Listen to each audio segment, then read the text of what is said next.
Binaliwala lang ni Commission on Elections Chairman Andres Bautista ang manoy failure of leadership ng kanyang pamamahala. Narito ang hatol na balita ni Victor Cosare.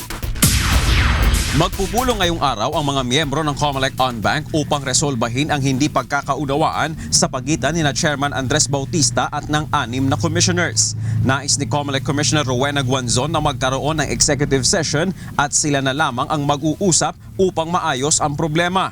I just want him to be collegial and follow the en-bank rules.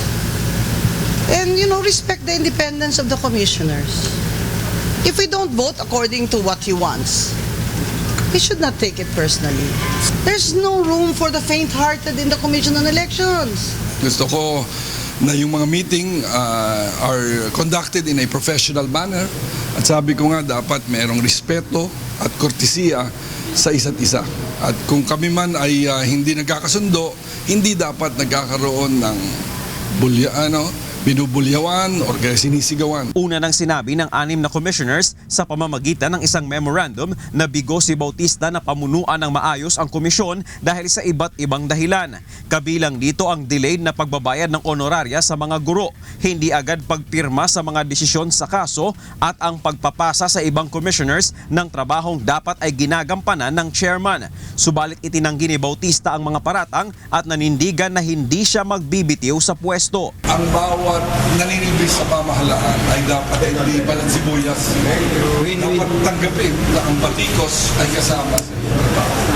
Pero hindi rin kami dapat kapituko sa aming posisyon na kung kami ay epektibo pa sa aming ginagawa, dapat kami nagpapatunay sa aming panalig. Samantala, hindi naman makikialam sa pagpapatakbo ng barangay at sangguniang kabataan elections si Guanzon pati sina Commissioners Christian Robert Lim at Louie Tito Guia na pawang mga miyembro ng COMELEC First Division. Ayon kay Guanzon, tututukan na lamang nila ang pagresolba sa mga nakabinbing kaso sa kanila. Nilinaw naman ito na makikibahagi pa rin sila sa on-bank sessions kasama na ang pagboto sa mga issue kaugnay sa darating na halalan gaya ng pag-aproba sa mga kailangang bilhing kagamitan. Victor Cosare, UNTV News, Worldwide.